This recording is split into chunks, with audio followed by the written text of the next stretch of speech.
tradition, the competition. A season of drama and anticipation comes down to a face-off between the state's hottest high school hockey teams. Welcome to the Minnesota State High School Hockey Championships. These are the tournaments on 9. And now, live from the St. Paul Civic Center, your host for the Tournaments on 9, Minnesota 9 sports anchor Jim Gilliland. If you don't have a ticket, it's too late. It's going to be a sellout crowd here tonight at the Civic Center to see a fantastic doubleheader of high school hockey to wrap up our Class AA quarterfinal action. Edina and Champlin Park, followed by Duluth East and Bloomington Jefferson. The winners will join Rochester Mayo and Moorhead in the semifinals tomorrow night. We'll recap those games for you a little bit later on, but right now we want to go upstairs quickly and talk about what's to come tonight with Wally Shaver and Tom Reed, your game announcers. Fellas? Well, we're certainly looking forward to this one, Jim. And Tom, when you take a look at these two teams, it's the new Champlin Park versus the old of Edina. Edina, a team that's been here 18 times before. Champlin Park, a school that is only 3 years of age. They're a young program, Wally, but they deserve to be here the way they've played. They've come through in the playoffs. They won the big game. They've become a third-period hockey club. They truly are the Cinderella of this state high school hockey tournament. Edina, though, has had 5 championships over the 18 times they've been here. They're a very strong team. 3 good, strong lines. Champlin, they've got a tough road ahead of them, but as was unexpected in the tournament to get here, no one expected them to be here. They got here, and now they'll see if they can do something with it. Champlin Park plays a good, gritty, never quit type of game of hockey. They're going to be a lot of fun to watch. If you have a preference for the Cinderella team, Champlin Park is your squad. Let's go downstairs and meet Andy Skugman.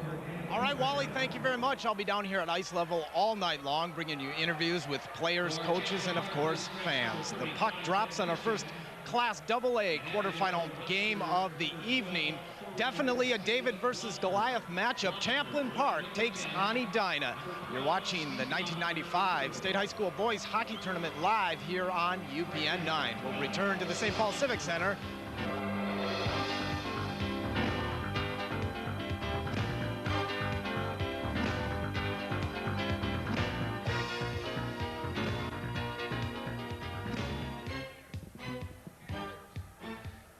All right, ladies and gentlemen, let's meet the players. First, the 4AA champion Rebels.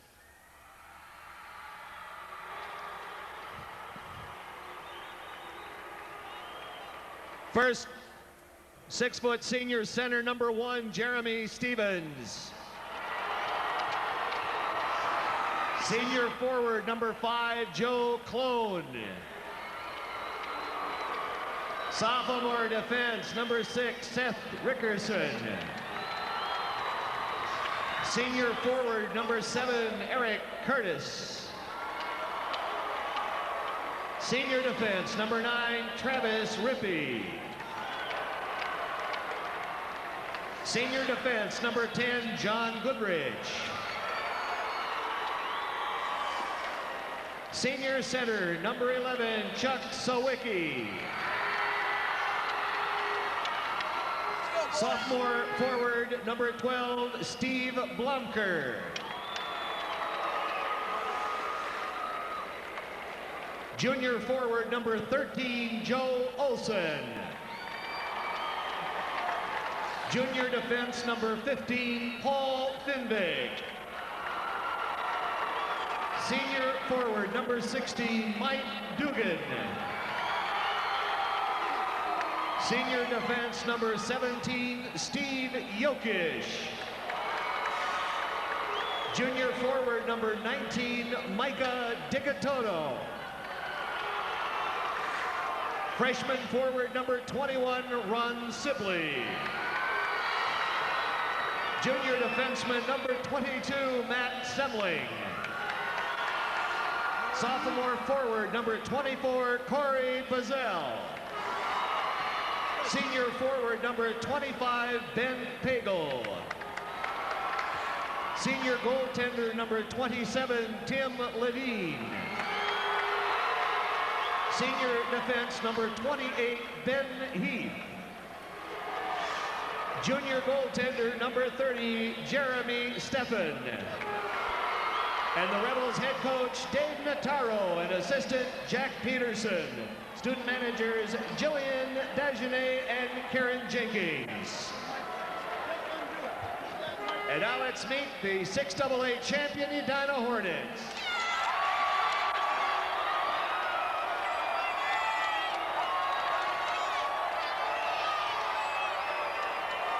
First, junior goaltender number 1, Dan Byron. Senior defense number 4, Reed Anderson. Junior defenseman number 5, T.J. Wasley. Junior defense number 6, John McCambridge. Senior defense number 7, Jeff Salmon. Junior wing number 8, Peter Armbrust. Junior wing number 9, Adam Hall. Junior defense and wing number 10, Dan Fitzgerald. Sophomore center, number 11, Ben Stafford. Junior wing number 12, Brad Carlson. Junior wing number 13, Peter Grand. Junior center number 14, Brian Fricke. Junior wing number 15, Tim Dirks. Senior wing number 16, Joe Yuriko. Junior center number 17, John Farrell. Junior wing number 19, Mike Stevens. Sophomore wing number 20, Dan Carlson. Senior center number 21, Neil Johnson. Sophomore defense number 22, Matt Kennedy. Senior center number correction goaltender number 30, Kai Mustonen.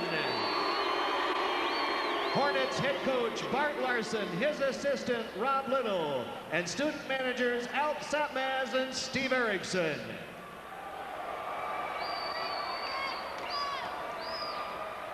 Here are your officials for this quarterfinal matchup. The referees are Mike Riley and Bill Mason, and the linesman is Kenneth Anderson. And now, ladies and gentlemen, we ask you to please stand and honor America as the Edina High School Band, under the direction of Bob Oren, leads us in our national anthem.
Ladies and gentlemen, at this time we will have the presentation of the sportsmanship code by the players.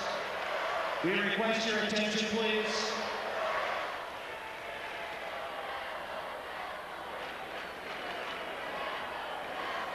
Speaking on behalf of Champlin Park will be Chuck Sawicki. On behalf of Edina High School, Jeff Salmon. Gentlemen. Good evening. Welcome to the Minnesota State High School League State Hockey Tournament. We appreciate your attendance at this tournament and hope you enjoy it.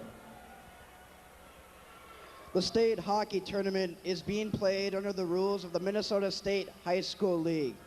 These rules provide for fair play and good sportsmanship among players and coaches. As athletes, we ask that spectators promote the ideals of good sportsmanship, fair play, and respect for our opponents, and especially the calls of the officials.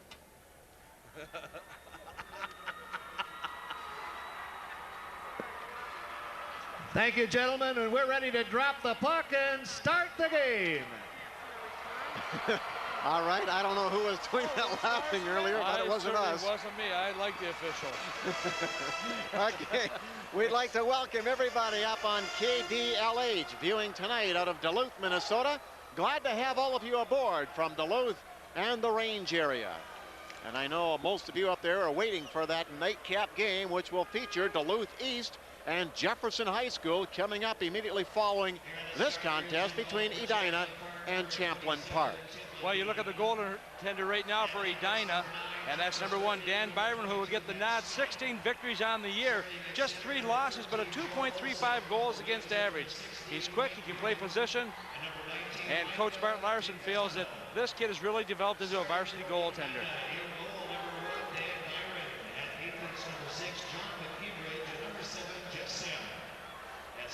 The other end of the ice coming into play for Champlin Park for the Rebels. You've got number 27, Tim Ledeen, who is a senior. 13 victories on the year. As I said before, Wally, the thing about this club is they have played so well in those third periods. And part of the reason is this youngster right here. He has really come to play for them. And when you're in the third year of your program and you're in the state high school tournament, that says a lot for the involvement of the coaches and the players and what's happened throughout the first few years. Joe Olson takes the first face-off in state tournament history for Champlin Park. He was opposite Neil Johnson of Edina, and icing is charged against Champlin Park to begin this game, so we'll face it off back in the zone to the left of Tim Ledeen. Again, Olson, number 13, will dig in against Johnson, 21. Puck is dropped, they tie up one another. It's kicked back towards the point. McCambridge has it there, plays it back to the side of the net for Brad Carlson. The 2 Carlson boys are on the wings with Johnson. Dan Carlson, number 20, Brad Carlson, number 12, are brothers, a year apart. At the blue line, Jeff Salmon, their captain, takes a shot. It's blocked. Trying to kick it loose is number 9, Rippey, the defenseman, and he pries it out to center ice and back into the Edina zone. John McCambridge, number 6, out to center ice for Brad Carlson. It's off the sophomore stick. Banked back out to center ice.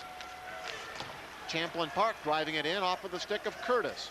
Eric Curtis giving chase into the zone. So is number 25, Pago.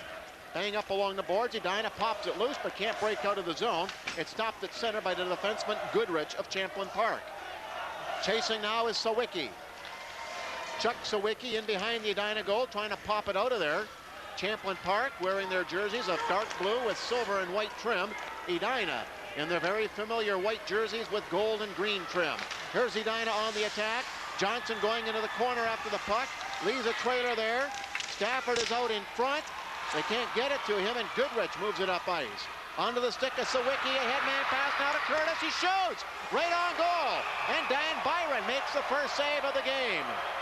Please, nice play all the way by Champlin Park, coming out of their own zone. Eric Curtis, the one taking the shot, but a nice play by Chuck Sawicki, who got the puck to him. Quickly the transition game goes from the defensive to the offensive play. And you watch right here as number 7, Eric Curtis, just unwinds and a good shot. That first shot is so important for a goaltender as well. And Dan Byron equal to the task, but a quick start here. And the one thing I think that the Rebels are going to have to do to contain Edina, they've got to slow them down. They've got to play the body. They're a very tenacious club, and Edina with a lot of players who can score the points when needed. So Champlin Park has got their work cut out for them, but they've had a good start so far. Jeremy Stevens out in front, number 1. You had a look at him just before the face-off for Champlin Park, fired it wide. And I think if there's going to be a big difference in this hockey game, it's going to be the third line of Champlin Park opposite the third line of Edina. Edina's much stronger. But right now they have their second unit out there trying to cross into the zone with Stafford, but he's squeezed out. Champlin Park can't clear. Here's a chance. It's centered out in front, but grabbed off in front of the goal by Rickerson. Seth Rickerson rockets the puck into the Edina zone, and back after it there is the Cambridge. Two Stevens are not related, one for each team. Banked out of the boards to center ice, fired right back in for Dugan at Champlin Park. Behind his net, this is Wasley, TJ Wasley. His older brother Charlie plays for the Gophers. Now on the attack is Stafford across the Champlin line. He's upended, going to the ice, and Edina will have to regroup at center. But it's an offside. A player was trapped deep in the zone. There's a break in the action as we're in the nightcap session of the AA State High School Hockey Tournament. We'll return to the St. Paul Civic Center. Travis Rippey in behind the goal. After it is number 13, Olson. The top line out there. Turned in front. They score!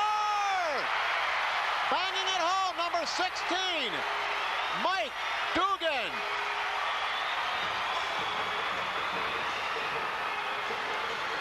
That's what I talked about when I talk about this hockey club. They just do not let up. The faceoff was back in the Edina zone, and all of a sudden you'll watch as Dugan will come in behind the net. The puck is just laying there. He'll pick it up right here. Now watch her. He'll make the pass right out in front, and all of a sudden it's put away. And as a result, the Rebels have taken the lead of this game 1-0. That goal, I believe, is going to be credit to number 19, Micah DiGaetano, who will get credit for the goal. He came into the slot area and took it away and just put it in behind the goaltender. Champlin Park back 3-on-2. Off the boards, Curtis to Sawicki, but it's an offside. And back to neutral will come. So DiGaetano will get the goal. That is his 9th goal of the season. Obviously his first of the tournament. And the assist will go to Joe Olson, his centerman, and to his right winger, Mike Dugan, who made the play out from behind the net. Nice, smart play. Yes, boy, this is a team that plays as a team. Edina back on the rush the other way. Stevens with the puck, has it swept away from him. It's still loose in the slot area. Pagel turns and clears, but not out. Finally backing up the center ice is Reed Anderson. He lost the puck. Wasley has to hurry over to cover up. Almost lost it at the edge of his goal. Now another shot goes wide. Curtis after it for Champlin Park Rebels. The Rebels leading 1-0. Stafford, number 11 for Edina, is upended. Gets right back up onto his skates, strips it away from Curtis, and headmans a pass now to number 19, Stevens. Cross the line for Armbruster. His long shot is wide. Here's Goodrich for Champlin Park, banking it off the boards to center. Jeff Salmon, the Edina captain, takes it there, clearing it in. Delayed offside, finally waved off as everybody touches up. Champlin Park trying to skate out to center ice. Jolted hard on the board was centerman Buzzell. Corey Buzzell, though, cleared it in. It bounces out in front. Buzzell swooping in for it. Comes outside the zone, and the Rebels will regroup there. They feel a little bit confident right now, Tom, and they're controlling the play. Well, that first goal is so important to a team like this. They knew coming in here they would be the underdogs of this game. There's no question. But they had a purpose in mind. That's come out, guys. They're saying, let's just go as hard as we can and see what happens. They've had a good start here. Edina has yet to have a shot on net. The Rebels have had 3 shots on net, resulting in 1 goal. Jokic, number 17, clears the puck out of the zone for the Rebels. Edina tags up, shoots it in. Both teams changing on the go. We played 5 minutes of the opening period. Champlin Park, the true Cinderella team of this tournament, in the lead, 1-0. And their goalkeeper, Tim Levine, covers up and will hold for a faceoff. There is a break in the action. We'll be right back with the 95 Minnesota State High School Hockey Tournaments. Shaver back at the Civic Center. In the first of a doubleheader here tonight, the latter game will have Duluth East versus Jefferson. Meanwhile, here's a breakaway for Olson trying to cut in, but he's tied up very nicely by the back-checking efforts of defenseman Reed Anderson. Edina rushing across the line. Johnson goes to the corner, tries to flip it out in front, blocked there by number 22, Matt Semling, the Champlin Park defenseman. Johnson gets it again, hands it right back to Semling. Now here is Brad Carlson taking a shot. The puck is loose. The goalkeeper, Ledeen, is down and having smothered underneath of him. Well, he wasn't quite sure where it was at that point, Wally. He knew it was down there someplace, but Edina's not starting to pressure right now. They know the importance also for them to get a goal here quickly. After giving up that first goal, they want nothing better than tie up this hockey game. They really don't want to give the Rebels too much cause to continue to play so well, but the Rebels have got another option of mine here too, and that's just to continue the way they're playing. Strong forechecking, take the body, and make the most of your chances. Second line for both clubs out there right now. Smashed on the far side was Armbrust of Edina. Weighed almost into the Champlin Park bench. No further play. Ken Anderson, the linesman, rubbing the snow off the puck, calling the two centers over. It'll be number 11, Ben Stafford of Edina, winning the faceoff from Chuck Sawicki, and back comes to the Edina zone. Hornet starting up with McCambridge over to his defense partner, Jeff Salmon. His pass just out of the reach of Stafford will go all the way down. Goalkeeper Ledeen lets it go past, and it's an icing call against Edina. Champlin Park got to the tournament here by beating Armstrong 3-1. They then downed Blaine 6-4 after trailing 4-2 in that game. And in a contest I watched, they were trailing Anoka 6-3, came back with 4 unanswered goals to beat the number 1 seed 7-6 in an absolute thriller at the Coliseum on the State Fairgrounds. Well, they went to that game as well, and as they got in that third period, they got that quick goal, and all of a sudden things started to change. They never let up. They kept battling back, and finally something good happened for them. And I'll tell you, they were excited after the game. The coach was covered in water, and the players, I think, using the old Gatorade trick on him. But Dave Notaro doing a great job with this young hockey club. And as a result, they are in the state high school tournament, representing Section 4 in the AA in the Twin Cities suburb. Edina got here by beating Chaska 5-0, then Wyzetta 4-2, and down Eden Prairie at Mariucci Arena last Saturday 4-0. So they only gave up 2 goals in 3 sectional playoff games. And as you were commenting earlier, Tom, Dan Byron has been a real key in the nets for Edina this year. He's posted all 5 of their shutouts. Here's a break for the Hornets, trying to cut in on goal is Peter Grand. He scores! Grand going left, cut through the slot, and let a shot go low on the left side. 1-1. Good puck control. Also a big break by him as he saw the loose puck there. He just jumped on it right away. He didn't waste any time. And so often you'll see a player go for a wide skate. That was not the case. He picks it up, and all of a sudden he's going to go right back to the center of the ice, cutting by the defenseman, trying to use him as a little bit of a screen. Good wrist shot, about halfway up on the glove side, and the goaltender Tim Lundin not able to hold it, and all of a sudden that ties up the game at 1. And this changes the complexion as well, because now Edina, without being on the scoreboard, a little more confidence in themselves as well. Wasley sends it around to the other side for Anderson, but he is checked. Champlin Park getting control in the Hornet zone. Banked behind the goal by Olsen to Dugan. Dugan has a man out in front, Vigatono, but cannot get the puck to him. Sprinting right back is Dan Carlson. Carlson dropping it off into the slot, but the back-checking efforts of Olsen intercepts the play. Anderson shooting it in for Edina right on goal, and Ledeen, a captain, makes the save. Goalkeeper Tim Ledeen has been with this team since the start of the program 3 years ago. Neil Johnson to Brad Carlson, doesn't click. Backtracking is Carlson, the other Carlson brother, Dan, to intercept the pass. Now pokes it ahead to Johnson. Johnson and Dan Carlson are right together. They must spread out a bit. Too easy to defend that. Johnson falls and lands on the puck along with number 7, Curtis. Pause on the ice. The score is now tied with exactly 7 minutes to go. We'll return to the St. Paul Civic Center for more AA hockey. Does your minivan have enough power? Does it have exclusive features you could really use? Did your minivan cost you an arm and a leg? If it did, we're sorry. Television has purchased the broadcast rights to the 1995 Minnesota State High School Hockey Tournament. No broadcast, rebroadcast, or other use of the pictures, descriptions, and account of this copyrighted telecast is permitted without the written authority of KMSP Television and the Minnesota State High School League. Perfect. Thank you. Here we go, back to live action as the Rebels clear the puck down into the Hornet zone. Rebels get there first, center the puck out in front, but it's grabbed off by Jeff Salmon. Here he comes across center. Salmon winds, fakes the shot, goes deep into the zone. The defenseman now centers it.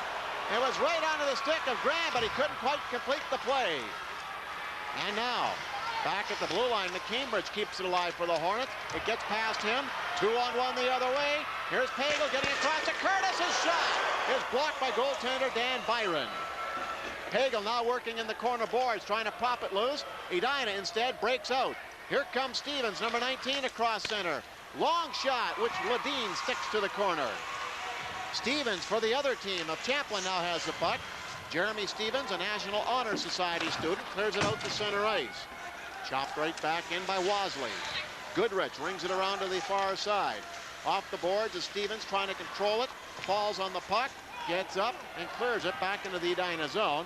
No icing will be called here. And here comes Yuriko, up the middle for Farrell, just out of his reach. Third line out here for Edina. They've got some goal-scoring capabilities, almost 30 goals on the year amongst this trio, which is great for a third line. Truly a strength of this team. Offside call at the Edina blue line, and will spot a face-off in the neutral zone. When you're a team like Champlin, one of the things you have to do when you're playing against a strong contender in the likes of Edina is try and get on them immediately as that puck is shot into the zone. If you're the offensive team, you move in against the Hornets, you try and pull them back a little bit. Don't allow them the freedom or the freewheeling opportunities to come out of that zone. You get in front of them, you don't have to knock them down, just get a piece of them and try and keep that momentum back in the offensive zone for you. And it seems to be working right now for Champlin Park. We're not seeing Edina dominating this game as many people expected they would. Well, the score is tied at 1 apiece. Well, when you have your shots and Champlin leading in that department 6-4 right now, that tells me they're doing something good here. So they I think, were pretty up for this game, more so perhaps than a lot of teams would be. But they are truly the Cinderella team of the tournament, and they would like nothing better than to advance in the championship side. Plays in the Rebel zone. However, they do clear it. It'll come right on goal of Byron, who has to make a save, so no icing. Salmon. Look at the hustle and the forechecking pressure being applied by Champlin Park. It creates a turnover in the neutral ice area, but now carrying on is Dan Carlson over to Johnson. His hard blast right on, blocked, the rebound by Carlson, and Tim Ledeen comes up with a pair of saves. And the captain will hold for a face-off. Score remains tied at 1. We'll be back to downtown St. Paul for more hockey. Piece, but it's Edina putting on some good pressure here. You watch coming in from that right wing position, Neil Johnson with a shot right on the netminder. What a key save that was for Ledeen as well. And you can see the action coming around. But look at the help he's getting. 4 dark jerseys there with him. And that tells you also the defense, the forwards coming back to do whatever they can to help on that slot and around that net area. A nice check by Armbruster, gets the puck turned over, and a long-range shot by Stafford is on goal, and a save for Ledeen. He has an older brother who skated with my son at Augsburg College. Back to center ice is the play. Champlin Park trying to cross into the zone. Stevens for Edina breaks it up, can't clear it, and a long bomb from the point by Goodrich is right on goal. And Byron sitting on the ice, loves it. Boy, that was a nice shot, yes, too, from that point position. He took a pretty good hit at the same time, but the thing is he got the shot away. It comes back to the point, he moves over to the center ice position. You see him taking the shot, almost a deflection there. But what also a quick glove that Dan Byron had there. He was not going to give it up, and he had players all around him. It was not to be had.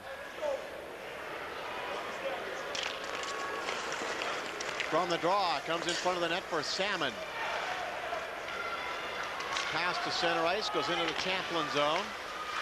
Kept in by number 17, Farrell. Farrell trying to work it down low. Now Grant takes over. Back onto the point. Here's McCambridge with a shot. It's blocked. It bounces. It scores! It may be giving credit to Yuriko, but Yuriko scores a goal, and it's a 2-1 Edina lead. Well, he was standing right on the doorstep, and he's got some height at 6'4", 110 pounds. He is hard to move out of there. The shot coming from the point, nice low shot again. That's one of the keys for defensemen to remember, is to keep the puck down near the ice where there's a better deflection, where the goaltender has a harder time with it. You can see it right along the ice there. There's Rico standing right there, takes a stick, gets a piece of it, came up over top of the goaltender. We'll see if he will get credit for the goal, but that will come at a time that is so important. And now they're going to give it to number 17. They're going to credit the goal to. That's Farrell. So that will be Farrell who will get the goal. And the assist, just one assist on the play, and that will be to number 13, Peter Grand. Well, actually, McCambridge should get an assist. He let the shot go. At any rate, it's 2-1 Edina. A pass goes off the stick of Dan Carlson of the Hornets. Dugan shooting it back to Olson. His pass is intercepted. Now Dugan gets it once again for Olson. Olson up to Dugan, number 16, roaring into the zone, going wide. He's forced outside, but hauled down by McCambridge. And Edina penalty is coming up. That was a nice defensive play on the part of him, but he's going to be called for a trip anyway because he took out his skates at the same time. So John McCambridge will be called in the tripping call. And so he will serve his 2 minutes in the box, barring any goals being scored. But that's a tough call by the official because he's diving to get the puck, and you'll watch him. He'll get to the puck first, I believe, right there. He hits it, and all of a sudden in the play, he knocks down Dugan, but the official saw it as a trip, and so that's the way it goes, and that penalty will come in 11 minutes and 58 seconds. Well, we saw a similar one earlier today when Lou Nanny and I were calling the Rochester Mayo White Bear Lake game. Same play. The player actually played the puck first, but at least the officials in this tournament apparently are going to be consistent on those calls, even though in most people's minds that should be a legal play. So Champlin Park will get the game's first power play. They trail 1-0. They're 2-1. Having scored the first goal of this game. They pop it into the Hornet zone. Hustling back first is TJ Wasley.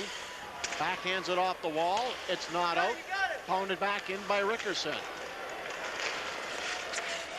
Now in behind the goal is Pagel.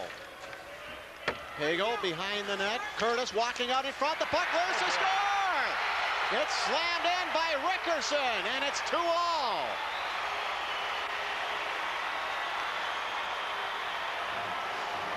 Good patience by Rickerson. What's he doing up on that end of the ice? But you watch right here, too, also, as the puck is brought up by Curtis, Rickerson, the defenseman, moves up, and all of a sudden there's no one there to contain him. You've got 3 dark jerseys, 3 light jerseys, but on the power play, the Rebels tie it up at 2 apiece, and somebody's got to pick those loose players up. When you're defensive back there, you've got to look around and see who's there. Nobody bothered to touch him, and Curtis doing a good job of bringing the puck back out to the front of the net, and Rickerson putting it away. Interesting start to our nightcap session. If you missed the games earlier today, Rochester Mayo defeated White Bear Lake 4-3 in what some people will deem as an upset. And Moorhead downed Johnson 5-2. So Moorhead and Mayo will play tomorrow night at 7 o'clock. The winner of this game will play the nightcap tomorrow against the Duluth East Jefferson winner, which will be coming up following this game. Here we go. Back across the line of the Hornets, winding and firing. Number 16, Eureka. Farrell in there trying to pry the puck loose. Does, getting to the point for Salmon. Jeff Salmon bounces it back in behind the Champlin Park goal. Cranked off the wall by Simling. And it'll force Salmon back into his own end for the Hornets. Simling's pass way out of everybody's reach. Number 15, Finvick for Champlin Park gets it up. The puck is still loose. Finvick coming in for it, can't get to it. Johnson starting back for Edina, cutting out in front. Lost the puck. Here's a shot by Dan Carlson right on. And Tim Ledeen stopped that blast from just 20 feet away. What a save. Score remains tied at 2. We'll be back for High School Hockey 95, live from the St. Paul Civic Center. Near capacity crowd here in the Civic Center tonight for this evening session. And I tell you, Tom, there is a huge throng for Champlin Park. you know, it's almost like when the northern schools used to come down, everyone would like to see the small schools, you know, the Cinderella teams we talked about so many times before, see them do so well. And I think that's part of the reason. Edina has had their chance here, and they have come to play, though. They've got a very solid line. The days of Willard Eichela, I think, are coming true again because they've been well coached this year by Bart Larson, who's in his 4th year with the Edina Hornets. Bart Larson has been here before with the Edina West team, but it's his first trip here since taking over the reins for Willard Eichela. Edina's #1 line doing the forechecking. Dan Carlson, number 20 down there, trying to pry it loose. It's back on the point. Wazzy with a shot late on. Save. Carlson, the rebound, can't quite get it. Back again to the point. Now to the right side for Anderson. He lets it go immediately, and it's wide. Brad Carlson behind the net. Tried to play it to his brother Dan, but couldn't. Pitching in is Anderson to keep it alive. Now Johnson after it. Banks it off the board, trying to play it to himself. Wickerson gets it, but we have a whistle with 1/10 of a second left on the clock, and a penalty coming up against Champlin Park. I believe it's going to be an elbowing penalty, and I may go against Chuck Sawicki, who was the hero in the game against Anoka. I think he picked up 6 points in that game. Yeah, he did. 3 goals and 3 assists, and so the youngster's not very big. He's only 150 pounds, but he likes to throw his weight around. And at 19:59 of the first period, with his team tied at 2, he goes to the penalty box. Should say 14:59. And as you could expect, as soon as it's dropped, the buzzer sounds, bringing a close to our opening period of play.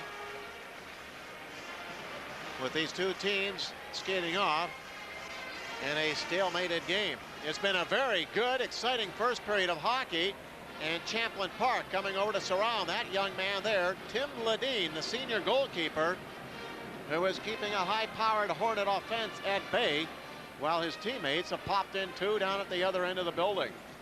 And they should be very pleased with their play of the first period. They certainly have come to play. A lot of people thought they would be done after the first period. That is not the case at all. If anything, they probably are more confident going in the dressing room than the Hornets are right now because of the fact that they weren't expected to win. They weren't expected to do anything. That's right. And all of a sudden they have come in here. You've got to give them a lot of credit. Now they've got another 2 periods to make something happen for themselves. Let's take a look now as the teams skate off for the first intermission. And our DuPont scoreboard, Edina and Champlin Park tied up at 2 apiece. Let's now go to Andy Skugman. All right, gentlemen, thank you very much. You know, for the 6th straight year, Toyota and your local Toyota dealer are proud to sponsor the Toyota School Spirit Competition. Entries have been collected from all across the state, and one lucky school will win the use of a new Toyota Previa van for 1 year. This year, John F. Kennedy High School is a finalist. Kennedy's principal is Robert Schmidt, and Kennedy, of course, is located in the city of Bloomington. We'll have a live drawing Saturday night during the Class AA Championship game to determine the winner. We're between periods now of our 3rd Class AA quarterfinal matchup, and it is a good one. Edina and Champlin Park all tied up at 2 after 1 period of play. You're watching live continuous coverage of the 1995 Minnesota State High School Hockey Tournament here on UPN 9.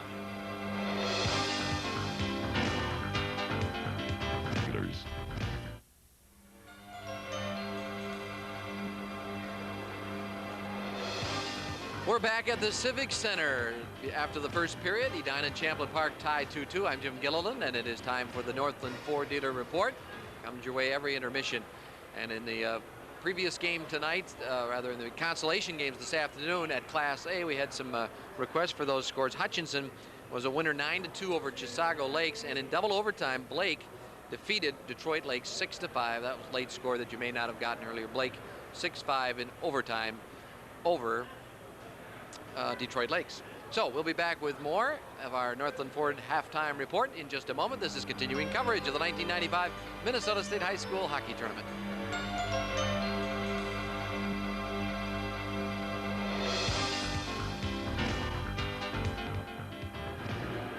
Back at the Civic Center after 1 period of play, Edina and Champlin Park in our 3rd Class AA quarterfinal game. They are tied at 2 apiece. Duluth East and Jefferson to come yet tonight. It's going to be a great night of hockey, and we have also had a great afternoon of hockey. Rochester Mayo defeated White Bear Lake 5-4, and Moorhead took the measure of St. Paul Johnson 5-2. Both those teams advance to the semifinals, and we'll play tomorrow night at 7. For a look back at our first period here tonight in game 1, let's go upstairs now to Wally Shaver and Tom Reed. An interesting period of hockey, Tom. You talked to some of the media people throughout the press box up here, and I think at this point everybody thought it would be a blowout in favor of Edina, but that's not happening. No, it's not. And the nice thing about this for the Rebels is they scored the first goal of the period. They scored the last goal of the period. They had a couple in between there by Edina, but the one thing is they're in this game. You look at the shots in net, they're close. The players been close. The goaltending's been good, and they're getting some quality play. The Rebels are out of some of the players you wouldn't expect to get it from. They're not an explosive team. They're not a team with any superstars. The Hornets are. They've got a good squad. They've got their number 1 line is so poised and they're so talented, but they are having their problems as well. They're getting the opportunities, but goaltending can become an issue in a tournament like this. It certainly can. And the first blood stolen by Champlin Park as it quieted this place on a tally by Micah Digatano. Well, that was a nice goal also. The assist will go to Olsen and Dugan. Watch Dugan as he gets behind the net. Olsen is with it now, but Dugan comes in and he has a presence of mind to turn to take it right back in to Digatano, who comes into that slot area. Nobody can pick him up. He puts it away at 2:53, and that gives Champlin a 1-0 lead.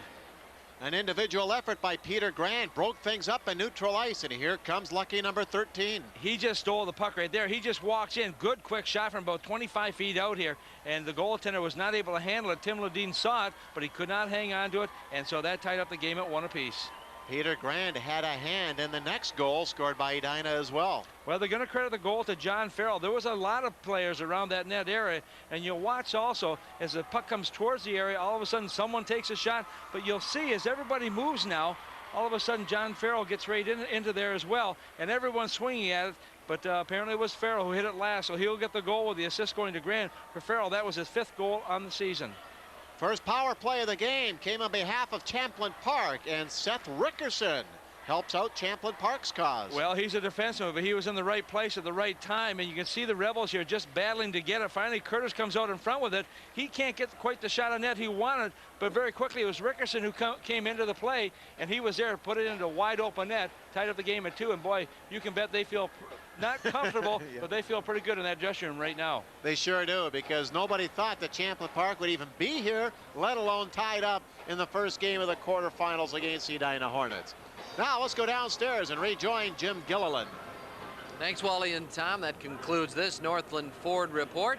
First intermission, Edina and Champlin Park 2-2, the winner to move on to the late game tomorrow night in the semifinals. We'll have more of our continuing coverage of the 1995 Minnesota State High School Boys Hockey Tournament. This is the view that we enjoy, as you can see, by our GMC truck Viking Land Cam. We are located high up in the rafters of the St. Paul Civic Center and enjoying this eagle-eyed view of these two teams playing down below us. Long ways away, isn't it? And you finally got the right contacts or glasses on now, eh? Contacts are working so I can see. Perfect. Okay, let's take a look at some shots on goal summary. We're going to turn the page, first of all, on our U.S. West Direct yellow pages, and this will tell you the story. You look at those shots, a very close game, close in the shots. It was Champlin Park who had the majority of shots early on in the game, but then the Hornets came back and they made the good things happen for their team. Teams are being called to the middle of the pond. Linesman Ken Anderson is set to drop the puck to begin things for period number 2. And there'll be a power play, remember, to start off for Edina in the last second of the first period. Penalty against Champlin Park's Sawicki. Edina on the power play as they shoot the puck into the zone. Tim Ledeen, the goalkeeper, swings it around but not out. Dan Carlson getting it low now for Dean Johnson. Back in behind the goal. Johnson camped on the doorstep, can't bang it in. It comes over to Carlson, back behind the net for his brother. Now back over to Dan Carlson. Dan Carlson, number 20, lets a shot go. It ricochets wide. Picking it up is number 19, Mike Stevens. Back to the point. Johnson winds and fires. It rolls on goal, but swept away out in front by number 19, Stevens, on a good play for Edina. He was able to clear the zone. Champlin Park almost had a two-man breakaway. Chasing it down, Champlin Park put it out in front, but Edina comes back. Here's Johnson straight up the middle, 3-on-2. Johnson swinging wide to the right, a defenseman falls. Johnson goes in behind the goal. Here is number 21, Neil Johnson, putting it back to the point. A shot from there by Jeff Salmon. is scooped up by Ledeen. Ledeen going down low bit so he could see that puck all the way through. The shot by Salmon, not a particularly hard shot, but it was on the money. But the Hornets could not get into a position where they could make a deflection, and there certainly was no rebound. Champlin Park doing a nice job on penalty killing, forcing the puck here on the outside. Finally, you could see them going in the center ice position where he could shoot, but you could also see that the goaltender could see it all the way. Back on the point, here's Peter Grand at number 13 with 2 points in this game tonight. Intercepted by the Rebels. And back for it is number 5, T.J. Wasley. Over to Farrell, who has a goal. Farrell now onto the stick of number 4, Anderson, who shoots it in. It's right on goal. And Ledeen keeping the tempo slow down, which should favor the Rebels. Well, he had John Farrell coming right at him at the same time, but the thing also with Edina, they can play so fluid. As we talked about, they've got 3 good solid lines who like to keep that play going. And if you can make it into a choppy game, not give them a chance to get the momentum going, it's going to go to your advantage. I think the Rebels have been able to do that so far in this game. Garrett Curtis on the faceoff with John Farrell. Curtis wins a draw for the Rebels, gets it back to Steve Jokic, and he completes the play. Jokic was in the state tournament as a Pee-wee A for Anoka. We'll tell you a little bit more about how Champlin Park all came together here. But here's a steal for Anderson going in. A high rising shot is over top the goal.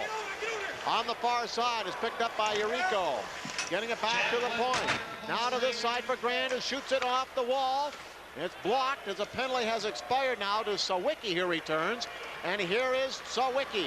Chuck Sawicki across the line. He's a homecoming king over at the high school. Lost the puck, and back comes John Farrell shooting it in. Farrell heads off, so Edina can get a regular unit back out there. And back in behind his goal is Steve Jokic. Turns it over. Edina loses it. And back up ice come number 19, Micah DeGatano. Trying to play behind the goal for Dugan, who is checked. Edina now starting up out of their own zone. This is Stafford. He has Stevens and Armbrust with him. Number 8, Armbrust giving chase, but Champlin Park is there to turn it over. Curtis, make that number 9. Rippey getting it out to center ice. Lofted right back in by the Hornets. Semling around the goal to the other side for Dugan. Off the boards for Olsen. Olsen now rink wides a pass to Digatano. Trying to cut across the line. He's slowed down on a good rub out play by McCambridge, the Edina defenseman. Through the middle comes Armbrust. 1 against 2. Lets the shot go, and Ledeen just got a piece of that as it fell out of his glove and grazed the side of the net. Champlin Park now breaking out, trying to at least 3-on-1, but hustling back was McCambridge to stop the further progress. Walked in by number 8 Armbrust as he heads to the bench for an Edina change. Behind the goal is Semling, number 22. Edina gets it, and fanning on the shot on the far side was Brad Carlson. Brad gets it once more, plays it down to Neil Johnson, number 21 for Edina. Carlson in there to help. Puck squirts loose and comes out to the other door. Rippey has it. Travis Rippey tied up and falls. Anderson at the point, flips it across to his partner, but Wasley was backing up and has to regroup in neutral. Icing will be called against the Rebels, and that gives us a chance to take a timeout. 2-2 score here at the St. Paul Civic Center. Will return for more state tournament hockey action. Right now, as they've had 4 shots in this period, the Rebels have had no shots, and Edina's picked up the pace here. We talked about their top line, and they certainly seem to be getting on track here as the second period starts out. As we talked earlier too, Tom, we're seeing this third line for Edina to come through. They're out on the ice right now. Yuriko, Farrell the center, and Grand the right wing. Grand has 2 points already in this game. that could be the real determining factor before this thing ends. It could be. When you compare lines, you look at the top line of each one. Edina's top line has 132 points. The Rebels have 74. The second line, Edina, 75 to 73. But the third line is the difference, 67 points to just 8 points on that third line for the Rebels. But also, once again, when you get into a one-game competition like this, into a tournament, which decides if you stay in the championship or the consolation, anything can happen. We've seen all kinds of scores, and that's why I give the Rebels a lot of credit. They remind me of Blake last night. Blake played a very strong game. Yes, they had 3 shorthand goals against them, which really hurt them, but they played exceptionally well, and just some errors can make the difference in a hurry. Here's Clone on a breakaway. He shoots! Oh, and a remarkable save by Dan Byron.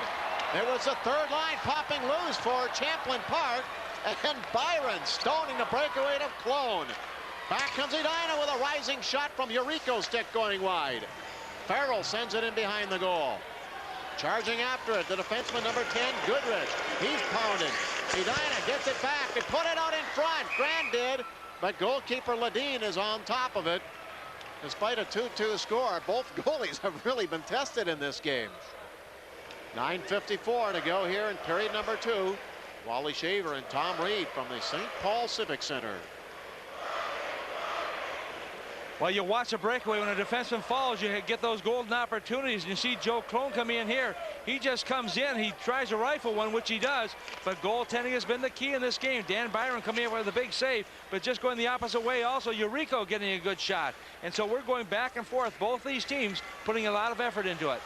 Loose puck. Hornets get it. A shot right on goal by Stafford is blocked by Ledeen. 3-on-3 rush. Back up ice. Leading the charge is Olsen. His wrist shot goes wide of the goal and bounces back in behind the Edina net. Hornets trying to pick it off the boards. Stevens does, and here comes Mike Stevens through center. He's a good scorer. Plays guitar and harmonica as he drives it into the zone. And back for to Semling. Semling, a defenseman with 8 goals on the year for Champlin, banks it off the boards all the way down ice. Hustling back after it is Wasley. Would like to be a teacher someday. Wasley to his left. Here's a loose man at center ice, Brad Johnson, or Carlson rather, but he can't get the puck. Neil Johnson now picks it up, and a hand pass is called against Edina. There's a break in the action. We'll be back with the 1995 Minnesota State High School Hockey Tournaments. Package in the First Bank Tournament Sweepstakes. Just stop in and ask about Portfolio IRA from First Bank and FBS Investment Services. Grand prize winners will be announced during the halftime of the Boys AA Basketball Championship live on KMSP TV. So register to win. It's that simple. Ooh, a good front back in behind the Champlin Park goal. The Rebels of Champlin Park, a 3-year-old school, against the Hornets of Edina, 5-time state champions. The blue team, the Cinderella story of the state tourney this year. And yes, the glass slipper does fit. It's 2-2. Brad Carlson around his goal. Up to his brother Dan, now to a charging Neil Johnson, the big lanky center cutting in. Puts it out in front. Dan Carlson trying to reach back for it. Can't get to it. And the Hornets will regroup in center. Ledeen now will stop it behind his goal. He was the most valuable player on this team last year, the goalkeeper. Nobody after a loose puck. Edina gets it, and a backhander goes wide. Back to the point. Wasley with a shot. Knocked down in front by Sawicki. Chuck Sawicki too far for Curtis, but Curtis giving chase. Has Sawicki in front, but can't finish the pass. Good back checking by the Edina defense. Now Peter Grand coming up ice. Grand is checked. Unable to carry on was Yuriko, but Wasley drives it in. Out to center by Bazel. Edina defense backing up, clears. It comes outside the line. Brought back in, delayed offside. Won't be called as the Hornets bring it out to neutral. Grand shooting it down in. Farrell, almost the first guy in for it. Here is Yuriko, number 16, trying to pop it loose, does, but his defenseman had backed up to center ice. They wait for everybody to get onside, and Anderson relays it deep into the zone once more. Seeing a lot of that from Edina, Tom, just dumping it in deep and giving chase to the Champlin Park defense. And they've got some speed, and that's one of the reasons for it. When you've got a young hockey team, as Champlin does, what you want to do is try to force those defensemen, dump it in, go and chase and force them into mistakes. But the defensemen have really played well for the Rebels. Armbruster, number 8, puts it out in front, but a player there was upended. And Edina will retreat to their own blue line to start up the next series of action. Champlin changing on the fly. Salmon takes advantage, roars into the zone. Jeff Salmon centers. It bounces out in front. The puck is loose and is cleared away by the Rebels D. Edina really beginning to take over in this hockey game. But now they're called for icing. Nonetheless, the scoreboard is a story, and it's still a 2-all stalemate live from the St. Paul Civic Center in downtown St. Paul.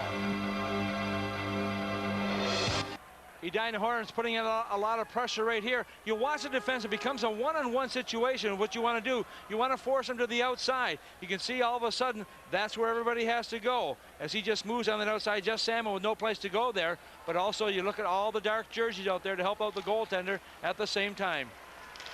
Neil Johnson and Corey Bazell on the face-off. Johnson comes out to center to Dan Carlson. Back to Johnson, right up the slot. He shoots and hit the crossbar.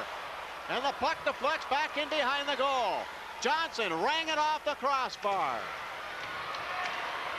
Back at center is Rickerson. Clears it in. Johnson has great reach out there. He's all over the ice. Number 21 for Edina. It's deflected out in front by Brad Carlson. Brad, number 12, after it.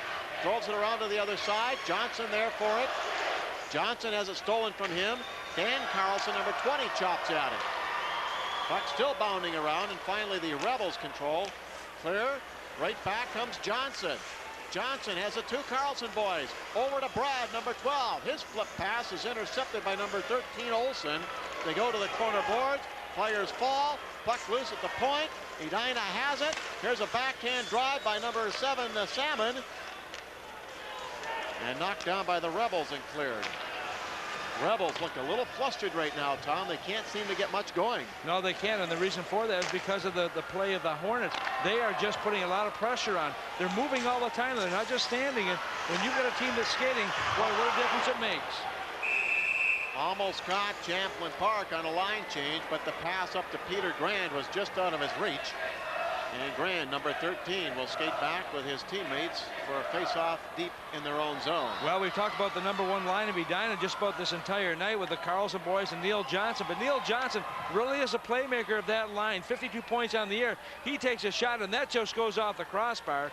And how close it can be to going in. But those pipes become a big factor with a lot of goaltenders.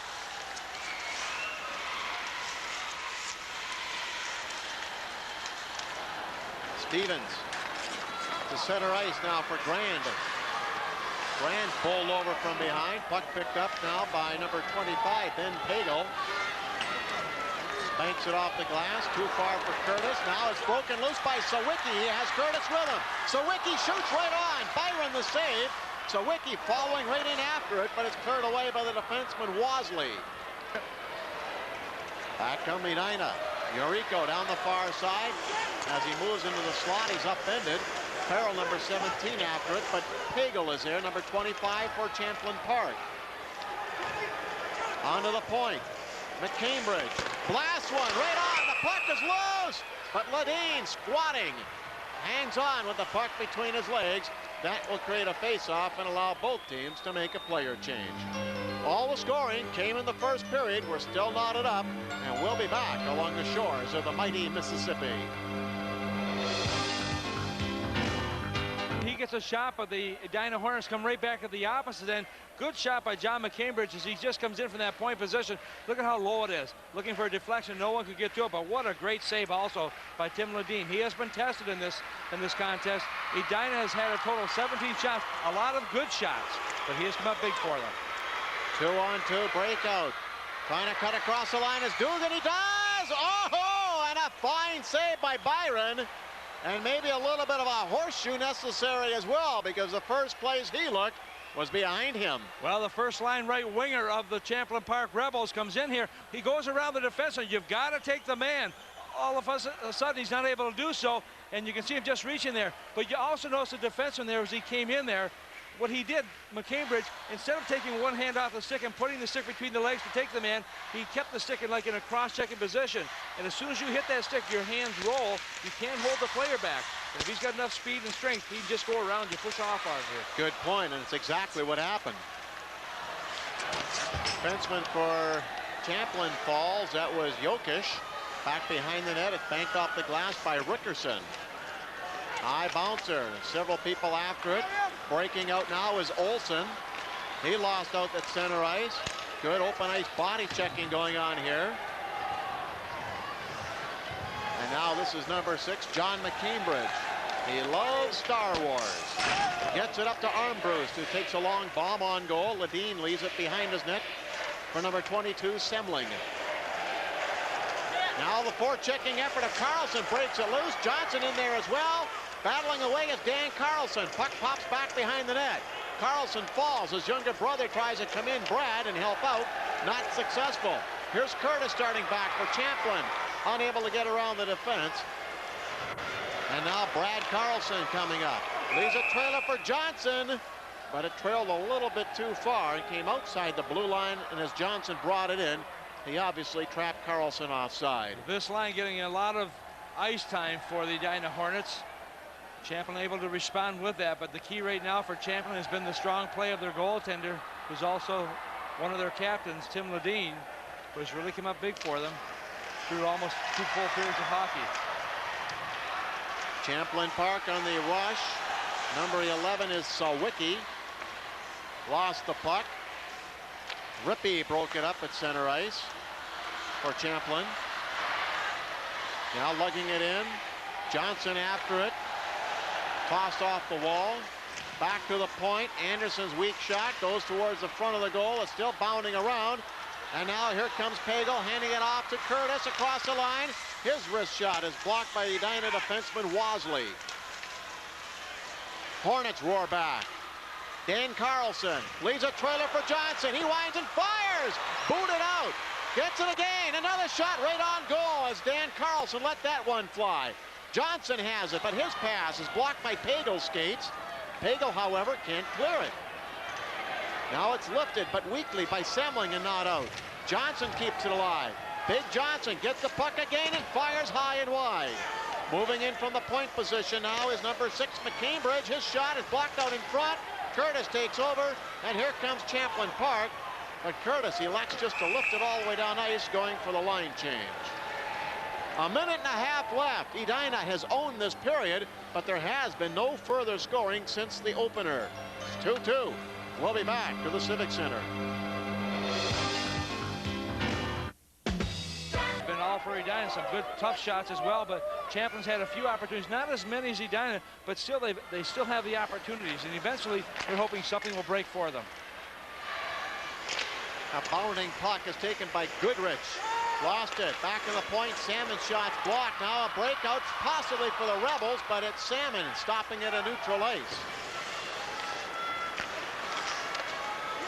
Goodrich back into his own zone. He's a big hitter. Plays football and baseball. Clears his zone, but it's knocked right back in by McCambridge. He lost out. Goodrich coming back. The long wrist shot is right on goal. Salmon takes it off of his goalie. Not able to clear it. Sawicki trying to step in. Lost it. Gets it back again. Salmon forces him wide. Bouncing off is Sawicki. Now in behind the goal for Dugan. Dugan trying to step out in front. Does, but the puck is swept away by Jeff Salmon. Half a minute to go in the period. It's still tied at 2. This may favor Champlin Park, Tom. It does, because they have the confidence in that third period as we talked about during the course of this broadcast, and that's what they're going to try and do. You can bet that they're saying, hey guys, let's keep it close. If we can keep it close during that third period, it's to our advantage. Keep in mind, in the last 2 sectional games, this Champlin Park team trailed. They were down by 2 goals to Blaine and 3 goals to Anoka, and roared back to win both of those. Edina, one last shot at the conclusion of the period, comes right on goal. But Wasley's shot was partially deflected en route and didn't have a lot of speed left by the time it reached Tim Ledeen. So, All the scoring comes in the first period. Nobody dents anything and no penalties called here in the second. And we remain knotted up at 2 apiece as you take a good close look at Tim Ledeen, who has been the main man. Had a 3.64 goals against average for Champlin Park this past year, and 89 was his saves percentage. What's been nice about this game also is the flow of this hockey game. We've only had 2 penalties being called. Both teams have played extremely well. They've played hard, they've skated well, and Edina now goes back into that locker room knowing full well that, hey, we've got to come back out here. Edina's the home team, remember, so they get the last change. And they have used that big line just about all night long. The Neil Johnson and the Carlson brothers have not been off the ice too much. Bart Larson using them because he knows those are the go-to guys when we need some points. But the Rebels really have played well. They've been very tenacious. They've had a few opportunities. But the key also is that they just are playing so well collectively. You see the Rebels skating off into their dressing room in their brand new uniforms. And that is a look at the Rebel band. And boy, they have an absolutely huge crowd here on hand for this game this afternoon. This school, again, just 3 years old. They are in a very first ever state tournament. The hockey team has been the rallying point for the school because most of the other sports have just been throttled every time they go out on the surface. Our Lincoln Mercury Dealers Association scoreboard shows us still tied up at 2. Let's go downstairs with Andy Skugman. All right, gentlemen, thank you very much. I'm with Bart Larson, Edina's coach, and coach played better in the second period, but couldn't get the puck in the net. Your thoughts? Well, we're working harder than we did the first period. I think our kids are a little bit in awe on being here. I think as we go into the third period, we want to continue what we did in the second period, maybe give shots from the points, bounce the puck around a little bit. We need to work harder, though. I think our work ethic has been better than what it has been so far, and we just need to do a better job along that line. Surprised at all about Champlin Park? Nobody seems to know anything about them. They're called the Cinderella team. Are you surprised? No, they're in the state tournament, so they've got to, they beat 3 fine teams to get here, and we beat 3 good teams to get here also, and so it's a state tournament. We got to go get them. So. Okay, Coach, good luck. Thanks for talking to us. All right. We are, after 2 periods, it's all tied up. Edina Champlin Park will return to the St. Paul Civic Center in our live continuing coverage of the 1995 Minnesota State High School Boys Hockey Tournament in just a moment. Welcome back to the St. Paul Civic Center. We're between the second and third periods. Edina and Champlin Park tied at 2 apiece. The winner, of course, moves on to the semifinals tomorrow night against the winner of our final game tonight. That would be Duluth East against the defending, 3-time defending champions from Bloomington Jefferson. Everybody in great anticipation of that game, but this game is a beauty as well, and maybe the old word, it's time to use it again.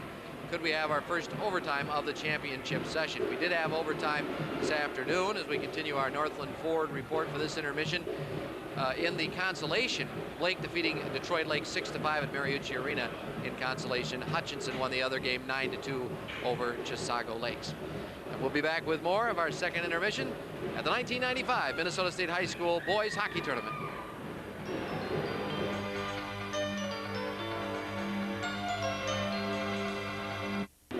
Back at the Civic Center, Jim Gilliland with you between periods. Edina and Champlin Park tied at 2 apiece. It was a fast start, a lot of offense in the first period. Second period, just some good chances on both clubs, but nothing in the basket for either club, and we head into the third tied at 2-all. For more of a reflection on what has transpired so far, let's go back upstairs to Wally and Tom. And it has been a dandy of a game so far, Jim. Tom, I've enjoyed this one. It's been fun to call up here. We have seen, though, a one-sided edge in that play in the second period in favor of Edina, but they just can't seem to dent Tim Ledeen. Well, they had the majority of that, but also the Rebels had some good scoring opportunities as well, Wally. The thing is that goaltending becomes an issue at this stage of the game. It's a goaltending duel right now, and Ledeen has really played well. As you mentioned, Edina had the majority of the better shots, but all of a sudden something can break very quickly. And you watch Edina right here as he come down with Peter Armbruster right here. He'll come in. A good shot from a good angle as well. You see the defenseman going down. That shot now is just a little bit wide. It was going wide just on the outside of the net, but that shows you the concentration of the goaltender as well. There's not a lot there for anybody to shoot at, and so that's what you want to do. But this Tim Ledeen has really played well. You'll watch him once again. Edina pressing, and that's one thing they have done in that entire second period. Bart talked about his team not working hard. I get the impression they're working hard, but they're not getting rewarded. The reason for that is because of the play of this goaltender. I mean, he has made kick saves, glove saves, everything he's had to do, including one crossbar. And so they become the situation where the goaltender becomes the player of the game so often. And if you talk to a coach, they'll say, what's going to win you playoff games? What's going to win you tournaments? Are your goaltenders.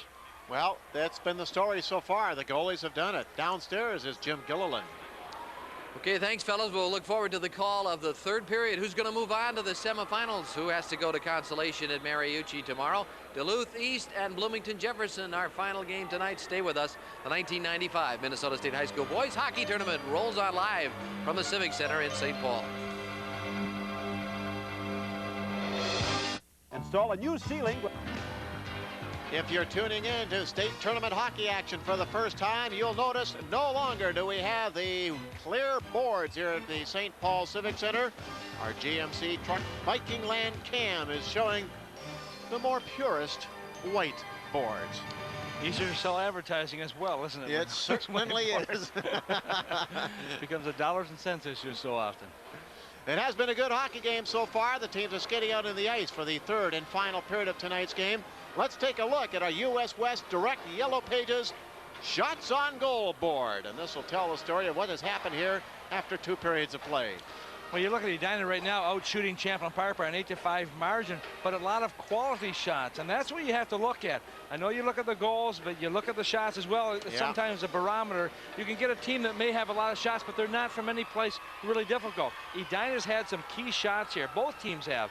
The goaltending has been the issue by both of these hockey clubs, and I think that's the key right now also as you look at just some extra added inspiration to the likes of the Edina goaltender Dan Byron. Byron at one end, Ledeen at the other. The pressure will mount on them as we get into the third and final period of a tie hockey game. Edina coming in here out of Section 6 AA with a 19-5-1 record. Champlin Park coming out of Section 4 AA with a 16-9 record. The linesman Ken Anderson drops the puck. We're underway for the third period of tonight's game. Following this contest will be Duluth East versus Jefferson. Jeff Salmon has the puck at the point, tees it up, shoots right on, the puck loose out in front, and it's cleared away by Champlin. Salmon hustling back for it, number 7. Oh boy. Lost it, and the side is put out in front, back on the point. Here's a shot by number 9 number 9 Rippey, and it goes wide. Picked up now by Dugan, trying to center, coming back to the point. Finvick with a shot, goes wide. McCambridge to Salmon. Be careful this time. Center ice for Johnson, too far. Salmon carrying on, lobs it in, and Edina begins to change on the go. A minute gone by here in period 3, still 2-2. Back comes Edina's arm bruised. His shot is blocked by a sprawling Finvick. Behind the net, this is Dugan. Lifting it, but we have an injured Rebel player back deep in the corner to the left of the goal. I believe that's Paul Finvick, also a big strong kid, a 5'11", 185. He picked up an assist on the one goal tonight, but he is down on the ice. What was interesting, Wally, was there was a line change also, and one of the Rebels did not get on the ice. It actually became a shorthand situation for them. That went on for about 10 or 12 seconds. He is back up on his skates right now, going back to his bench. He's just a junior. And when you talk to Dave Notaro, the coach, he says, you know, this is a very determined youngster. He's a defensive player. He's not going to get you a lot of points, although he's picked up 5 assists on the year, but he's just a hard-working individual, he says, and really exemplifies the type of team that we have. Had a chance to talk to his mother today, and she was telling me how excited the kids were about just being in this tournament and how much it meant to them. They have to be excited, and the whole school behind them. Huge crowd here from Champlin Park tonight. The Rebels on the attack with Curtis falling back in behind the Edina goal. Sawicki pops it loose, but Anderson intercepts for Edina. Headmans a pass out to center ice now for Stevens, but it's ripped away from him by Pagel. Curtis, first man in, centers it out in front. Pagel with a shot, and that's blocked by the goaltender Byron. Byron throwing it right up the middle himself. Now Wasley rounds his goal, puts the brakes on, being pressured by Sawicki, number 11. And now it goes onto the stick of number 19, Stevens. Mike Stevens, rink-wide pass, goes up for Armbruster, trying to cut in, lost a puck, picks it up in the corner. Nice defensive play. Just take the man, get a piece of the puck if you can, and make it easy for yourself. Hagel dumps it in and heads off on a Rebel line change. Rebels changing very quickly here. They want to keep that freshness on the ice. 2-2 game. Several players battling for the puck along the corner boards. Number 19 for Champlin is Stevens. Lost out. Edina popping it loose, and here they break out of the zone. Eureka with the puck on his backhand side. The shot is blocked. The Rebels get it and clear off the boards. A collision back in the goal crease area. Meanwhile, Champlin Park on the attack. Stevens can't get around the last defender, McCambridge. Otherwise, he had an open man out in front. Edina roars right back. Crossing into the zone is Grand. Grand now takes a pass down low. Lost it, gets it back again, and then lost it. Champlin's Goodrich coming up with it. Lobs it in. Again, Champlin changing on the fly. Clock ticking down, 11:50 to go. Up the left wing boards is Dan Carlson. Slowed down and knocked into the corner boards as he is tripped up going for the puck by the defenseman. Number 9, Rippey.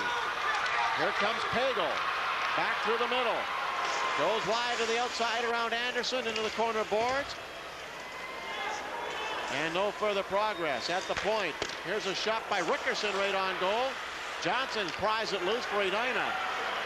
Now finds Dan Carlson breaking through the middle. Dan Carlson drops it back, but a good poke check there stopped any further progress, and a fine play by Rickerson. Boy, it really was. Both teams have got very solid defensive defensemen. You're not going to get a lot of points from them, but they can make it happen. Dan Carlson to Johnson, a loose puck, and he rolls it off the backhand side just wide. The Rebels break out, 3-on-2. Curtis up the left, top of the circle. His shot is stopped by Byron, who made it look easy. And behind the net is Pagel, trying to find Sawicki. Coming out of it is the defenseman Wasley, who leads the charge right back. Long bomb right on goal, and Ledeen stops it. Boy, this has been an entertaining period. Just back and forth action by both teams right now. You gotta love it. Semling brings it around to the other side. And back comes Digatano. Fakes the shot, goes wide to the right. Now tries the center, gets the puck back again, then is flattened on a jolt by Johnson at the blue line. Here's a shot. Oh boy. Look out. Edina now roaring right back, wide open, racehorse hockey. Stevens, number 19, cuts into the slot, chases after the puck, goes to the corner. Ledeen kicking it loose, finds Stafford. He's jolted. 4 players up along the wall trying to pry it out of there, but Dugan has it first and clears the zone for Champlin Park. Well, you can really see the emphasis on team play right now, because both these teams coming back to help each other. They're not relying just on 1 or 2 guys. Everyone is coming back deep to help out the defensemen and the goaltenders. And you know, that was strong emphasis from the coaches. Don't let it be a bad goal. Stevens for Edina. Behind the goal now for Armbruster. Peter Armbruster, 3rd in goals on the team, is knocked down. Clawing away also is Stafford. He can't get it loose, but it does come back to the point for number 6, McCambridge. Now to Armbruster, can't finish it off. Champlin will ice it. And that'll give us a chance to take a timeout here with just 9:13 to go. We're still tied up. We'll return to the St. Paul Civic Center for more of this quarterfinal AA game. Champlin and the Rebels and the Hornets have really displayed, I think, their wares here tonight. This has been a very entertaining game. Back and forth action, both teams getting good scoring opportunities. 21 shots now by Edina, 18 by Champlin. 3rd line of Edina against the top line. There's a shot to score! From the point, Wasley let it go. It may have been deflected, but nonetheless, Edina takes the lead. You go into a situation on that icing just earlier, they did not want to do the icing. They're trying to bank the puck, but it went all the way down. As a result, the faceoff came back down into the Champlin Park zone. And that's where you have to look back to that play there, because it created the faceoff back in deep, and you've got to win the faceoffs. All of a sudden, the puck comes back right here. You'll see Wasley take the shot. right on the target. There's a deflection right there, and that's what it has to be, as number 17 of Edina puts it away, and that's John Farrell, who will pick up his second goal of this hockey game. And the assist will go to number 5, TJ Wasley, and number 4, Reed Anderson. Nice save there for Byron. Champlin Park right back at it. The one thing we pointed out earlier, and Tom and I both witnessed it last week at the Coliseum, this Champlin Park team is a real gritty performing team, and they will not quit. They'll keep attacking no matter what the situation in the game is. They change on the go. Farrell had 4 goals all year, has 2 in this one tonight. And icing is called against Edina. The Hornets take the lead. We'll be back at the St. Paul Civic Center in a moment. If you've ever wondered if there's... Yes, Chuck Sawicki digging in now for Champlin Park. Puck pushed off to the side from the blue line. Rippey keeps it in. Now Curtis will chase after McCambridge. And back it comes to McCambridge, number 6 for the Edina Hornets. He just tosses to neutral. Rippey back across the line for Curtis. Coming in, he shoots right on. Sawicki the rebound, but he can't release the shot. McCambridge around the boards for Carlson, too far. Salmon will hop after it. Chops the puck off the glass. Picked up by Dan Carlson. Here's Dan Carlson to Johnson. Over to brother Brad Carlson. Brad trying to center, but the pass hits a skate and comes back to neutral. That was almost a 3-man breakaway. I think those guys have got speed. There's no question. They just almost got in behind the Rebel defense, but finally the puck just not able to be controlled and took away a good scoring opportunity by Edina. Frozen by Ledeen. Another pause. This has been a fast-moving period. We've got to take another break. It's a 3-2 game with Edina leading. We'll return to the St. Paul Civic Center for more of this super game. Wally Shaver with this first game of a doubleheader from the Civic Center tonight. A biggie coming up next between Duluth East and Bloomington Jefferson. Dacco and Lunani will be along for that one. Play is in the Champlin Park zone, making the first ever state tourney appearance. A long shot from the point by Wasley. Got on goal. And Captain Ledeen comes up with another Rebel save. Wasley with some good size here, 200 pounds, gets quite a bit of that weight into this shot. You watch right here, he tries to control it, but the puck is bouncing. Now he's got to get the shot away because someone's coming towards him. I think he would have liked to have the luxury of having that puck sit flat for him, but that was not the case. Here's Rickerson. Backhanding across the ice, picked off the boards by Dugan. Can't go any further with it, and Edina darts back. Stevens across the line for Armbruster. His shot right on.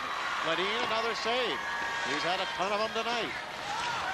At the blue line, Wasley winds, fires, and that rises over top the goal. Far side Stevens for Champlin Park. Banks it all the way up into the player bench. And we'll spot another one in the neutral zone. Well, former teammates coming to town. Bobby Hull is coming to town. He's going to be at the Let's Play Hockey Equipment and Merchandise Show right next door here at the Roy Wilkins Auditorium, and he's going to be here on Saturday signing autographs. Here's that shot coming again. You'll watch right here. Wasley taking the shot again. A little bit high, a little bit over top of that net area, but Bobby Hull will be here, so you can get a chance to get an autograph from him. Be here for a couple of hours in the afternoon from noon to 2. All kinds of good things at that hockey equipment show, tied in with the state tournament right next door. It'll run Friday and Saturday. Be a lot of Minnesota Moose players on hand for that one too, so come on out. Free autographs all over the place. That's a great time also. Look at the new equipment to see what's coming into the marketplace, what's good, what's bad. Edina, long range shot is on goal. Ledeen has problems with that and decides to freeze it to get a bit of a breather. Edina got that goal, Tom, and it seems like the momentum has certainly shifted in their favor. Well, they have had probably the majority of play in this hockey game so far, but the one thing when you have a team like Champlin Park, you just keep pecking away. Eventually something good might happen for you, and we've seen them in the past, as we mentioned before, in those third periods, scoring the all-important goals to advance to this point. Against Anoka, 3 unanswered third period goals. Against Blaine, 4 times in the third period. Yep. They have not capitalized here in the third yet. Edina has really shut them down. but they have had some chances. And Edina not necessarily reverting to a defensive posture in this game either. No, they haven't, and they can't afford to do that. They want to keep the puck in the other zone. If you start playing defensive, that means the puck's going to come in your end so often. Keep that offensive play going. But there's a coach of Champlin right there, Dave Notaro, who's done just a super job with this young program. He was an assistant coach with Anoka for 8 years and started up this program just 3 years ago when the school opened. This school, Champlin Park, is located between Brooklyn Park and Anoka and has picked up kids from all 3 school districts up there. Back at the blue line is Salmon to his partner McCambridge. His shot glances off a leg and back out to center ice, as sprawling to block that was Digatano. That was a nice block also. So often the forwards don't get the chance to do that. The defenseman will block shots, but came out in a perfect position, put his body flat in the ice, and just able to get a piece of the puck. Micah Digatano, the golf captain, cleared the zone, but Edina lobs it right back in. They steal in the zone. Now the loose puck taken and put out in front, but before Johnson can get to it, it's grabbed off by number 9, Travis Rippey. Played football for this team. Johnson coming back for Edina, going in alone. Johnson shoots as he's hauled down. The shot goes wide. There will be a penalty up and coming to Champlin Park. But it was a great one to take because Johnson was in solo. It's 3-2. Edina leads. They'll have a power play when we return to the St. Paul Civic Center for more state high school championship hockey. Johnson still gets somewhat of a shot away. He shoots it wide, but he's hauled at the same time. That momentum by hooking him there was just enough to pull his shot off the target.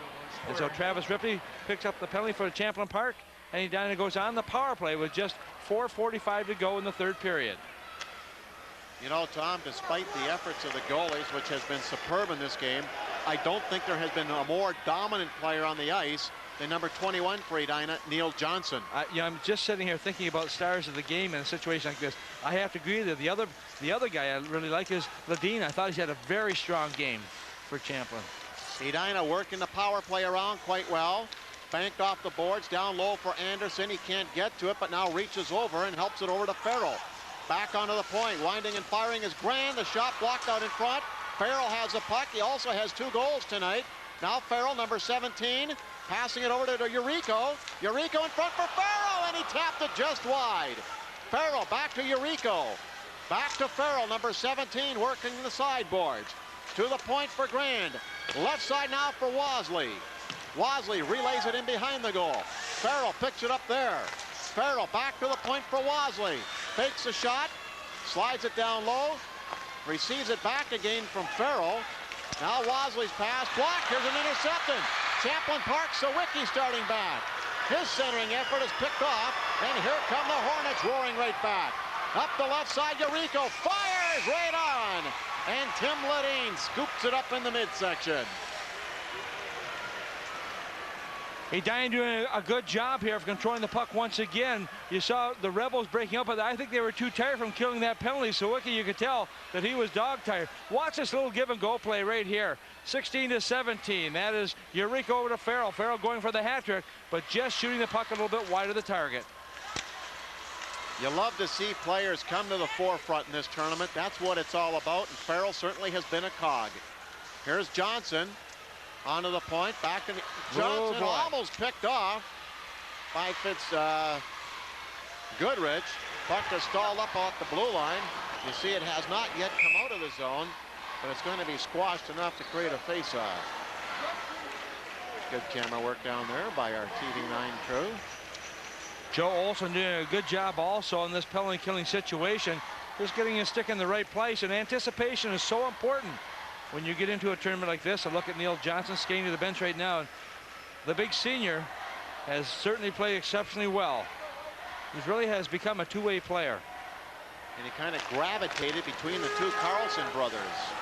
One's a sophomore, Brad. The other one is a junior, Dan. So they've got time left for them, but good combination with 3 different years of class represented there. Behind the net, puck pried loose by Stafford. Back in behind the goal for Armbruster, who sends it out in front. Penalty has expired to the Rebels, and now with 2 minutes and 40 seconds to go, the Rebels are on the attack, trying to cut in on goal. There's a shot right on net on a good try by Olson and Byron. Dan Byron, the sophomore goalie for Edina, stops the gates again. Well, he hasn't been tested near as much in this period, but what a nice play also by the youngster. Coming in from that right wing position, you want to get the shot on net.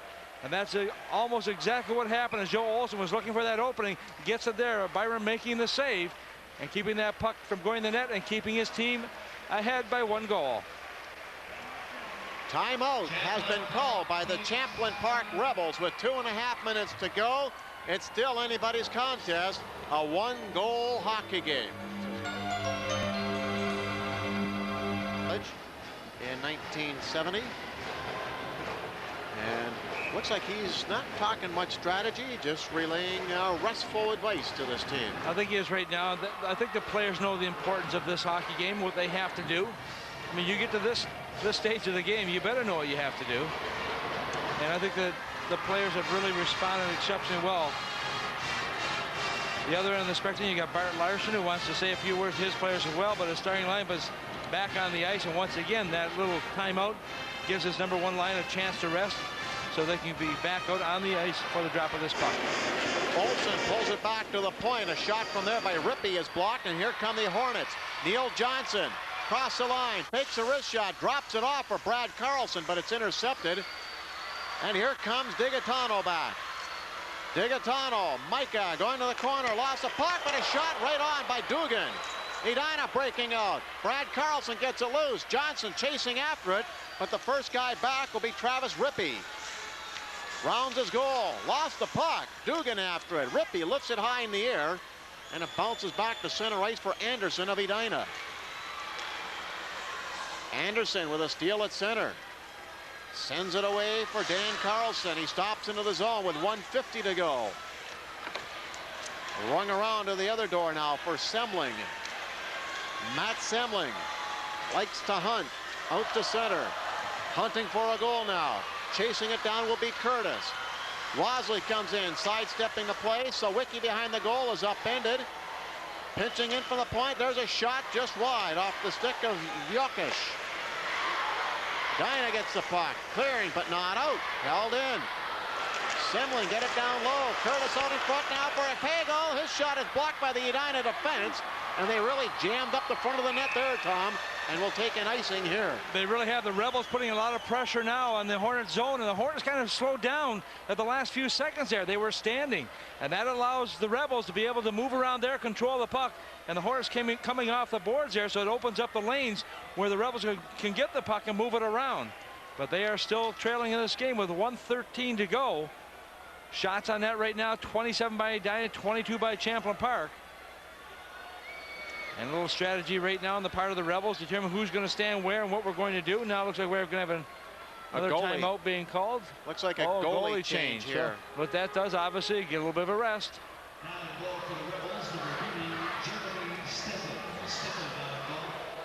Jeremy Steffen now coming in goal. That is he, number 30. A junior, 5'10", 175, has a 3-0 record on the season. And he'll be allowed to face some warm-up shots.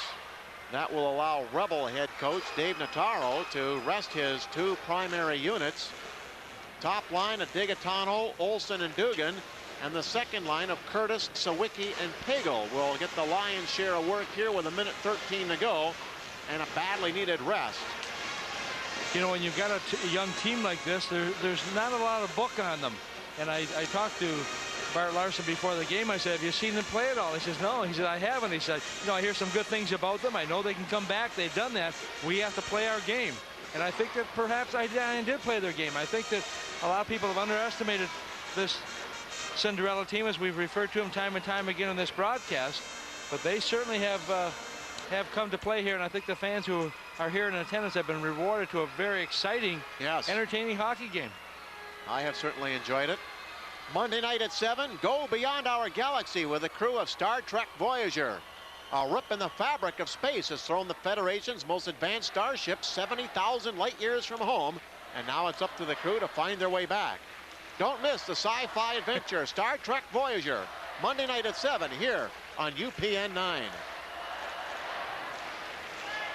Face off in the Edina zone. The 2 number 11s will take the draw. Sawicki for Champlin Park. Stafford for Edina.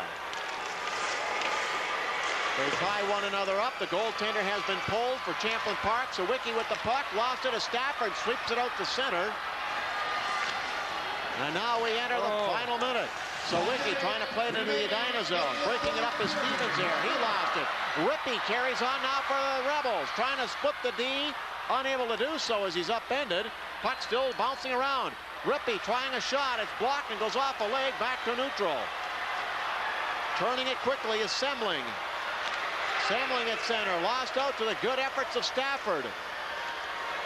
Dumped in deep this time. Forecheckers coming in hard for the Rebels. It bounces behind the goal. Trying to free it out of there is number 16, Dugan. Lost the puck. Edina clears it out. Racing after it to center. His arm bruised, but he's beaten to it. Comes back to center. Shot right back in now with 16 seconds to go. The Rebels, one last gasp. Sawicki hands it off. Edina breaks it up once again by Stafford. Turning is Rippey trying to fire it down the ice. It's blocked at center. A long shot goes off the goalpost, but that will do it. The buzzer sounds. The game is over. And the Edina Hornets, who have been absent from this tournament for 5 years, will advance to tomorrow night's semifinal game. Oh, and you can tell they are breathing a sigh of relief right now. They were in a contest here. There's no question. And this team, as you mentioned, Wally, would advance, but what a lot of accolades I think you're going to see towards Champlin Park as well, because they had a very sound game. But these fellas here, as you mentioned, not here for 5 years, but a strong tradition in Edina in high school hockey tournament play has led them now to the championship round. Teams going through the lines with the customary handshakes to congratulate one another in a very well contested game between these two clubs. I certainly enjoyed it. Tremendous effort by both teams. And you know, there's got to be some exhausted players out here to set. Well, there are right now, and there's some players who are relieved, and I think that's Edina. There's some players who are dejected. That would be the Rebels from Champlin Park. But this was an exciting hockey game all the way through from end to end. We only had a total of 3 penalties in this hockey game. And that tells you something about it too. And less than 2 hours to play this contest. And so that shows you the movement of the play as well. Edina band just outside the locker room area where the team is going off, hollering right now their congratulations to their team. And the Cinderella team has their season come to a close, at least as far as advancing any further here in the state high school tournament. What a great performance we saw out of netminder Tim Ladine. And we had some great performances all the way around, including a 2-goal performance from Edina's John Farrell. He's got the game-winning goal, and he's standing downstairs now with Andy Skugman. That is correct, Wally. And John, 2 goals. The last one turns out to be the game winner. You have to be excited. Feel great. It's the best moment of my life. Never been more excited. What about Champlin Park? This was the Cinderella team coming in. Nobody knew too much about them. Talk a little bit about their performance. We didn't know much about them coming in, but they worked really hard, and they really gave us a tough game. And we just had to outwork them. And if we want to go farther, we're going to have to improve our play tomorrow. Now, this is the last time first time an Edina team has been in the state tournament since 1989. A little bit of relief tonight? Yeah, a lot of relief. Feels good. Well, congratulations. Enjoy it. Thanks. All right, that is John Farrell. He and his Edina Hornet teammates advance to the Class AA semifinals tomorrow night. We'll return to the St. Paul Civic Center in just a moment. You are watching live continuous coverage of the 1995 Minnesota State High School Boys Hockey Tournament here on Minnesota Night.